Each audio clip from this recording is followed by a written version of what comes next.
Olá! Hoje a gente vai mergulhar de cabeça no século XX aqui nas Américas. E que século, hein? De um lado, revoluções populares explodindo, como a do México. Do outro, regimes autoritários super duros se consolidando e deixando marcas até hoje. É uma jornada para a gente entender o que realmente moldou o nosso continente.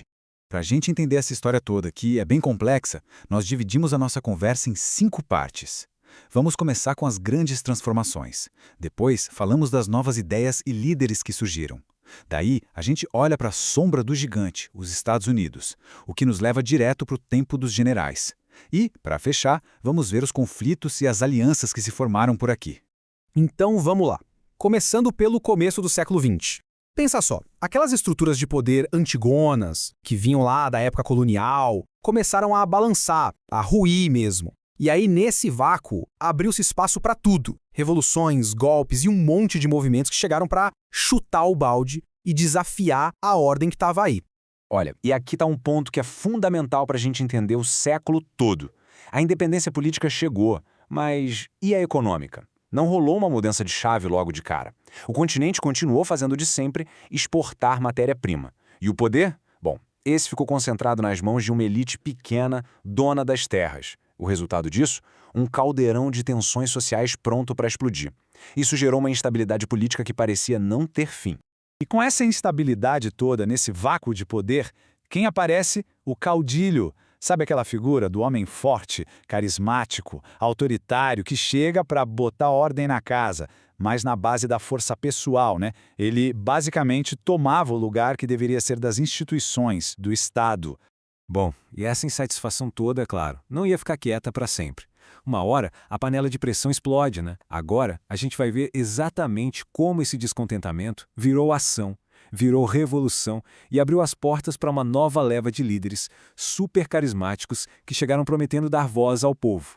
A Revolução Mexicana é o grande exemplo disso. E não foi só uma briguinha por poder, não. Foi um processo longo, super sangrento, que começou lá em 1910 para derrubar o ditador Porfírio Dias. E o resultado?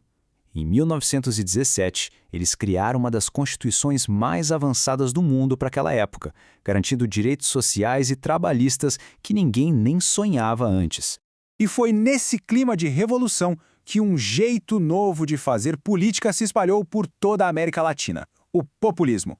Pensa em líderes carismáticos, como Vargas aqui no Brasil ou o Perón na Argentina. A sacada deles era falar direto com o povo, sem intermediários, prometendo resolver problemas antigos e, com isso, construindo uma base de apoio popular gigantesca. Lá no México, o Lázaro Cárdenas foi o cara que personificou isso. Ele não era só de discurso, não. Ele partiu para a ação. Cárdenas pegou as promessas da Revolução e fez acontecer. Fez uma reforma agrária enorme, nacionalizou setores-chave como o petróleo e, olha que importante, trouxe os movimentos de trabalhadores e camponeses para dentro da estrutura do Estado. Enquanto isso, lá na Argentina, o Juan Perón estava criando a sua própria versão do populismo, que ele chamou de justicialismo. A ideia era criar uma terceira via, sabe? Nem capitalismo, nem socialismo. E essa doutrina pegou em cheio o povo argentino, mudando a identidade do país de um jeito que a gente vê até hoje. Mas, espera aí. Nenhum desses movimentos nacionalistas e populares surgiu num vácuo, isolado do mundo. É simplesmente impossível contar a história do século XX nas Américas sem falar do papel do vizinho do norte, né? O tal colosso, os Estados Unidos. E essa citação aqui, de um estrategista americano importante da época, diz tudo. Ela mostra bem qual era a mentalidade em Washington. A América Latina não era vista como parceira, era vista como um outro mundo, diferente e, vamos ser sinceros, subordinado. E é essa visão que serviu de base para uma política externa que quase sempre colocou os interesses dos Estados Unidos acima da soberania de todo o resto do continente.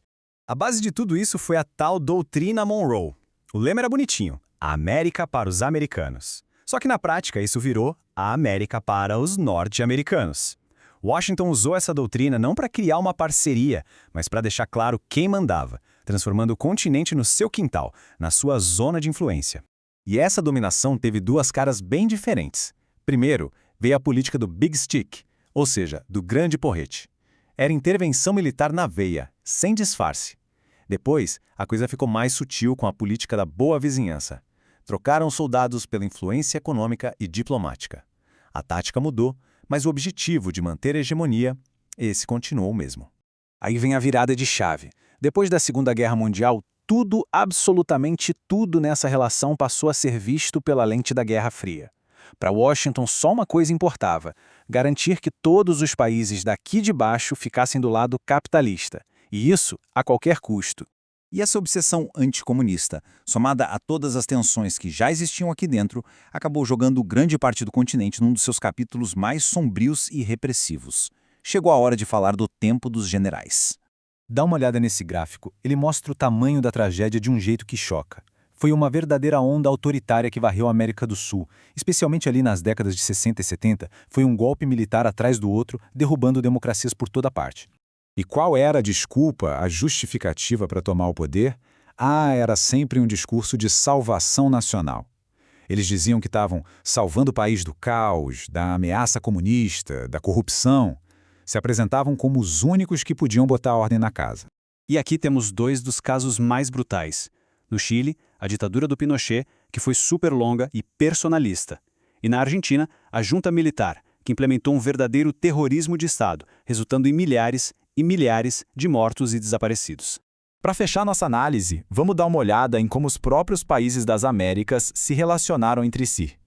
E essa é uma história de dois lados, de muita briga, mas também de tentativas de cooperação. O século XX foi cheio de disputas por fronteiras. Muitas delas eram problemas antigos, que vinham lá da época colonial. Tivemos conflitos pesados, como a Guerra do Chaco entre Paraguai e Bolívia, que foi uma das mais sangrentas da nossa história. E teve momentos em que a guerra quase estourou, como entre Argentina e Chile por umas ilhas lá no sul.